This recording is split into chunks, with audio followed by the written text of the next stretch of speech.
Let me ask you something. Have you ever been in the middle of a conversation with your own grown children and suddenly felt invisible? As if the lifetime of wisdom you've earned somehow no longer counts? It's a quiet, stinging feeling, isn't it?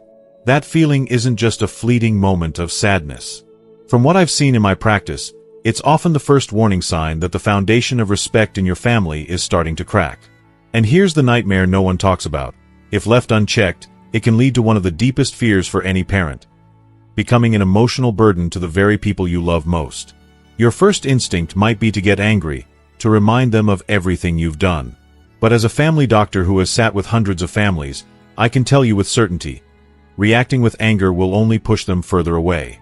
I'm not speaking from a textbook. I've seen this heartbreaking cycle firsthand. I've listened to good people, just like you, describe how their calls with their kids get shorter, how their advice is met with a cold silence. They were trying desperately to stay close, but were accidentally teaching their children to take them for granted.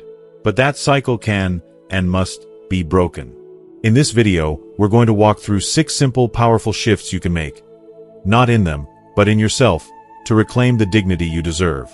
And please, make sure you stay until the very end. The 6th and final shift is the one my patients always say brought them the most profound sense of peace. It's the key to building a truly joyful life, and it might just change everything for you. My name is Dr. Michael Thompson, and for over 30 years, I've had the privilege of being a family physician. The advice I'm sharing isn't theory. It's born from real conversations about these very real heartaches. Before we begin, I truly want to know how many of us have been here. If that feeling of being invisible sounds familiar to you, please take a moment to comment a simple yes below. It shows me you understand, and it shows others in our community that they are absolutely not alone. Okay, let's get started. All right. Let's begin with the first and perhaps most important shift. Action number 1. Stop chasing their approval. The most common and, frankly, the most painful mistake I see parents make is this habit of bending over backward to please their grown children, all in the quiet hope that it will earn them love and respect. You might be doing it without even realizing it. You cancel your plans at a moment's notice for them. You say yes when every fiber of your being wants to say no. You put their comfort, their schedule, and their needs so far ahead of your own that your needs disappear entirely. You do this out of love, of course. But there's a fundamental misunderstanding at play here. You see, from a psychological standpoint, when you consistently sacrifice yourself, you are sending a quiet but powerful message. The message is, my needs don't matter. My time isn't as valuable. My feelings are secondary. Respect, true respect, does not grow from being a doormat. It grows from having a spine. This can become even more pronounced as we get older, can't it? The world gets a little quieter. The fear of being left out, of becoming disconnected from our children and grandchildren. It's a real and valid fear. And that fear can lead us to become overly accommodating, just to keep them close. The clearest symptoms of this are a constant feeling of exhaustion, a quiet, simmering resentment under the surface, and the realization that your entire week is scheduled around their availability, not your own. Let me tell you about a patient of mine. A wonderful woman named Carol. For decades, she was a firecracker. She ran her own small floral shop, raised 3 kids, and never missed a beat. She knew her own mind. But in her 70s, after her husband passed and she retired, she began to fade. She started canceling her weekly bridge game with friends, the one thing she did for herself, just in case her daughter needed a last-minute babysitter. She even pushed back her own doctor's appointments because her son needed help moving a piece of furniture. She'd sit in my office and tell me, her voice soft, "Michael, I just want to keep the family peace. I want them to want me around." But the more she gave in, the less peace she felt. Her children, who are good people, didn't become more grateful. They simply became more accustomed to her availability. Her kindness stopped being a gift. It became an expectation. She thought she was being the family's anchor. What she was really doing was losing her voice. So what's the first step to fixing this? It's smaller than you think. It's about performing one small act of self-respect this week. It is learning to say, with kindness but also with firmness, "I'm sorry, I can't do that today." I need to rest. Or perhaps, that time doesn't work for my schedule, but I am free on Tuesday afternoon. It's not about being difficult. It's about signaling that your time, your energy, and your life matter. Stop acting like you desperately need their approval. Start carrying yourself like you already have your own. If Carol's story resonates with you, if you've ever felt like you were losing your own voice in the hopes of keeping others happy, please take a moment and comment the word voice below. It's a small way to remind yourself and everyone else in this community that your voice deserves to be heard. Now for the second shift. This one can be difficult because it goes against our instincts. Action number 2. Don't argue. Lead by example. When you feel that sting of disrespect, when your child interrupts you, dismisses an opinion you've held for 50 years, or speaks to you in a tone that makes you feel small, your natural instinct is to fight back. You want to defend yourself. You want to correct them.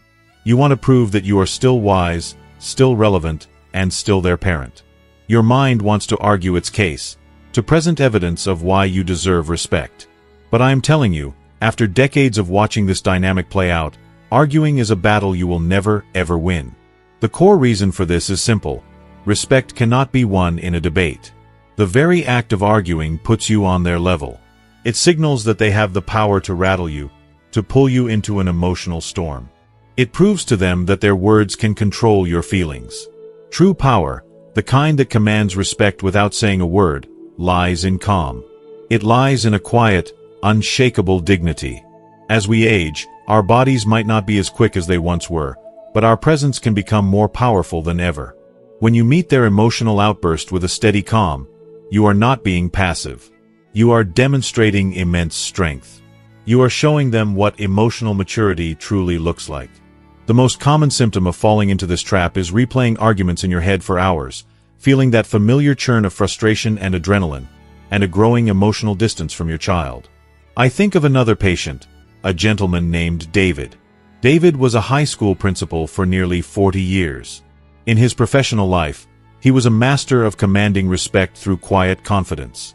But at home, his grown children had fallen into the habit of treating him like he was past his prime. They'd talk over him at the dinner table. They'd roll their eyes at his advice. At first, David did what came naturally. He argued. He used his principal's voice. He tried to lecture them on basic manners. And it just got worse. The tension was thick enough to cut with a knife. Then, David made a conscious change. He decided to stop being a principal at home and start being a quiet leader. The next time his son interrupted him, David didn't raise his voice. He simply stopped talking. He put down his fork, looked at his son, and waited. The silence was more powerful than any shout. After a moment, his son faltered and said, "Sorry, Dad. Go on."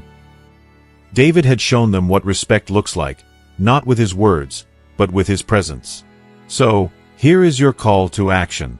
The next time you feel that pull to argue, I want you to take a deep breath and do nothing. Simply hold your ground with grace. If you're interrupted, stop and wait. If your opinion is dismissed, give a simple nod and say, "I see you feel differently." You don't have to win the point. You only have to maintain your dignity. When you stop fighting for respect and start embodying it, the dynamic will shift. They will follow your lead. If you believe in the power of this quiet strength, take a moment and comment with the word dignity below. It's a powerful reminder of what we should always hold on to. This brings us to our third shift, which can be one of the most emotionally challenging. Action number 3. Withdraw your emotional dependence. As parents, we pour our entire beings into our children. For 18, 20, 30 years, our happiness is deeply intertwined with theirs. This is a beautiful and natural thing. But a difficult transition must happen as our children become fully independent adults.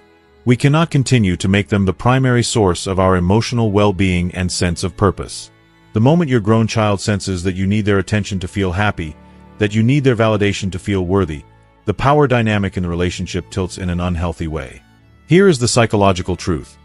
People, and this includes our own children, are naturally drawn to and respect those who are emotionally self-reliant. When you depend on them to fill your emotional cup, it puts an immense, unspoken pressure on them. Your phone call isn't just a chance to connect.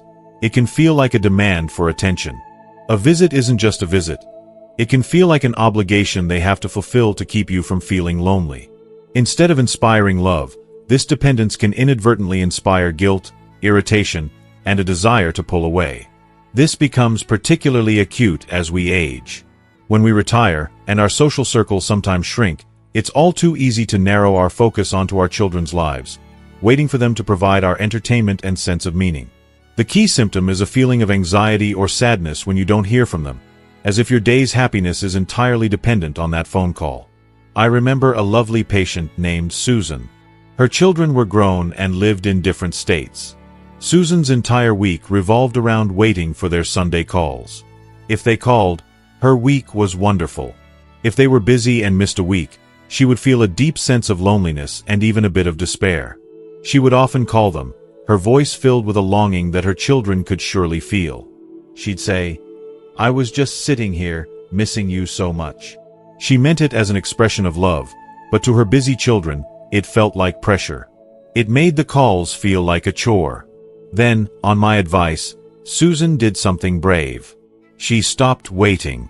She joined a local walking group that met 3 mornings a week. She signed up for a pottery class at the community center, something she'd always wanted to do. She started filling her own days with things that brought her joy. She built her own life. And a funny thing started to happen. Her phone started ringing more. Her kids would call, and instead of hearing sadness, they'd hear excitement in her voice as she told them about the new trail her group discovered or the lopsided bowl she made in class. They weren't calling out of obligation anymore. They were calling because they were genuinely curious about her interesting new life. They started to see her not just as mom who waits for us, but as Susan, this vibrant and independent woman. Your task for this shift is to find one thing this month that is just for you. Not for your spouse, not for your kids, but for you. A hobby, a class, a volunteer opportunity. Start the process of filling your own cup. When you show them that your happiness is your own responsibility, they will admire you for it. And they will respect you for it. To celebrate this journey towards self-reliance, please comment with the word independence below. Alright, this leads us directly to a very practical and necessary step. Action number 4. Set boundaries and enforce them. One of the most common reasons that grown children treat their parents with a lack of respect is surprisingly simple. It's because they are allowed to. As parents, especially from a generation that was often taught to keep the peace and avoid conflict, we can fall into the trap of tolerating behavior we would never accept from anyone else. We let the dismissive tone slide. We ignore the casual interruption. We pretend it doesn't hurt when they make a joke at our expense. We do this because we love them, and we tell ourselves it's not worth the argument. But here's the crucial truth you must understand. You teach people how to treat you. Silence in the face of disrespect is not keeping the peace. It is giving permission. Setting a boundary is not an act of aggression. It is not about starting a fight or building a wall. It is a calm, quiet act of self-worth. It is simply deciding what kind of treatment is acceptable to you and what is not, and then communicating that standard with gentle firmness. As we get older, we can sometimes feel like we've lost our authority in the family structure. We go from being the head of the household to something else. This can make us hesitant to speak up, for fear of rocking the boat or alienating our children. The main symptom of a lack of boundaries is that feeling of walking on eggshells in your own home, or feeling a knot in your stomach before your children visit because you are bracing for a casual, hurtful comment. I had a patient, John, a retired executive who had managed a team of 100 people with confidence and clear expectations. He was no pushover. But with his adult children, he was a completely different person. They would interrupt his stories, dismiss his political views with a wave of the hand, and openly criticize his choices. For years, he just absorbed it. He thought standing up for himself would lead to a big family blow-up. But over time, he realized that by staying silent, he was teaching them that his feelings, his stories, and his wisdom were worthless. One day, he decided to change. The next time his son interrupted him, John didn't get angry. He simply held up a hand and said very calmly, "Excuse me, I wasn't finished speaking." The time after that, when his daughter scoffed at his opinion, he said, "You and I can disagree, but I expect you to speak to me with respect." There was no yelling. There was no drama. He simply stated the new rule. At first, his kids were taken aback. But John held his ground. If the behavior continued, he would calmly end the conversation, saying, "It seems like now isn't a good time to talk. Let's try again later." It didn't take long for them to understand that the old way of interacting was over. They started treating him with the decency he had finally requested. Because he valued himself enough to set a boundary. Your action is to identify just one behavior that you will no longer tolerate. Just one. And the very next time it happens, you will address it calmly and without anger. "Please don't use that tone with me." Or, "I need you to listen when I'm speaking." It will feel uncomfortable at first, but it is one of the most powerful ways to reclaim respect. This one is absolutely crucial. If you are ready to stand up for your own worth, please comment with the word respect below. Now, let's talk about the fifth shift, which involves our actions, not just our words. Action number 5. Stop giving without appreciation. As parents, giving is in our DNA. We give our time, our energy, our wisdom, and often our financial resources. We do it out of love, and it's one of the great joys of being a parent. However, a dangerous dynamic can emerge when our giving is constant, unconditional, and, most importantly, unappreciated. When you continuously give to someone who does not acknowledge or appreciate the gift, you are not building love or respect. You are building entitlement. Your generosity slowly stops being seen as a precious gift and starts being treated as a baseline expectation. It becomes something they feel they are owed. And the moment you can't give, or choose not to, the reaction isn't gratitude for all you've done in the past. It's irritation and inconvenience. This is a particularly common trap for retired parents. You may have more time on your hands, and perhaps more financial freedom than your struggling adult children. It's so tempting to swoop in and solve their problems, whether it's by offering constant free babysitting, helping with bills, or dropping everything to run an errand for them. You do it to be helpful, to feel needed and involved. But if that help is not met with genuine gratitude, it slowly erodes their respect for the very sacrifice you are making. The symptom is feeling less like a beloved parent and more like an unpaid assistant or an on-call ATM. You feel a sense of depletion, knowing your efforts are simply taken for granted. I saw this exact pattern with a patient named Michael. He was a wonderfully generous father. His son was starting a new business, and Michael was constantly helping out, both with money and with manual labor. His daughter had 2 young children, and Michael and his wife were the default babysitters several days a week. But the thank yous had all but disappeared. His kids would call with a list of things they needed, with no preamble about how he was doing.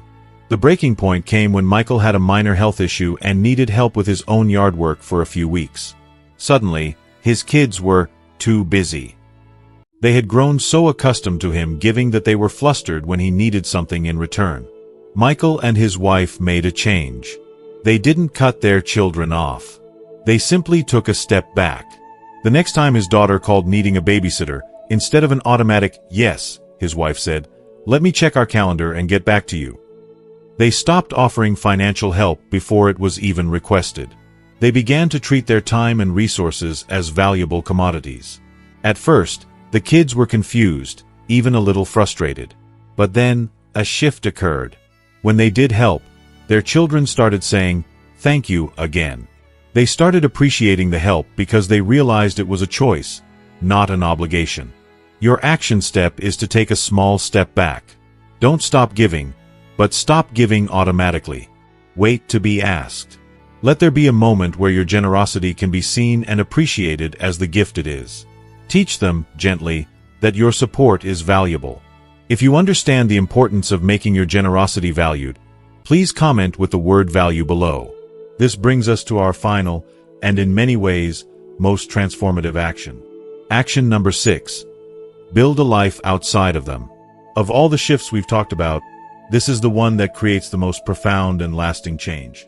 The most powerful way to earn your children's respect is to demonstrate, through your actions, that your happiness, your identity, and your purpose in life do not revolve solely around them. For decades, It was your job to make them the center of your universe. That was good and necessary parenting. But that season of life is over. If you continue to make them the sun in your solar system after they have built solar systems of their own, they may begin to see you as someone who has nothing else going on. People are drawn to and respect individuals who have their own passions, their own interests, and their own sense of fulfillment. If your children perceive you as someone who is just waiting by the phone, waiting for their visit, waiting for them to provide you with a sense of meaning, it can feel like a heavy burden. Worse, they might subconsciously start to see you as less of an independent person and more as an extension of their own lives. This is especially true in the years after retirement. That vast expanse of free time can be a gift, but if it's not filled with your own purpose, it can easily become a void that you expect your children to fill. The main symptom of this is feeling bored or empty on days you don't interact with your kids, and finding that most of your conversations are about their lives, with very little to say about your own. I'll never forget the story of Elizabeth, a widow in her late 70s. After her husband passed, she poured all of her formidable energy into the lives of her 2 adult children. She checked in constantly, offered advice they didn't ask for, and her loneliness was a palpable presence in every conversation. Instead of drawing them closer, it pushed them away. Their visits felt strained. Their calls became shorter. Eleanor was lonelier than ever. Then, she made a courageous choice. Her neighbor convinced her to join a local historical society that organized day trips. At first, she was hesitant, but she went. Then she started volunteering at the local library twice a week, reading to children. She rediscovered a love for gardening. She stopped making her children the main event of her life. And something incredible happened. Her children started reaching out more. They would call and say, "Hey Mom, how was the trip to the museum?" They were genuinely curious about her activities. They admired her independence. They saw her not as a lonely mother they needed to manage, but as a fascinating woman living a full life. They respected her deeply, because she was someone worthy of respect. So this is your final, most important task. Ask yourself, what have you always been curious about? A local class? Volunteering? Reconnecting with an old hobby? Your job is to go out and build a life so interesting and full that your children are fortunate to get a slice of your time, not the other way around. Show them that you are still growing, still learning, and still living with purpose. This is the key to it all. If you are ready to live your life fully for yourself, comment with the powerful word "living" below. As we wrap up our time together, let's go back to where we started. Back to that quiet, stinging feeling of being invisible. The stories we've shared today, about Carol learning to find her voice, about David commanding respect with his calm dignity, and about Susan building a vibrant life of her own. They all began in that same place of hurt. They all felt that sting. But they found their way out. And they did it not by demanding that their children change, but by bravely reclaiming their own power and their own self-respect. And that brings us to the ultimate lesson in all of this. The most important truth I hope you take away today is this. True respect from others is almost always a reflection of the respect you show yourself. Your life is your own, full of purpose and value, and you are the one who sets the standard for how you are to be treated.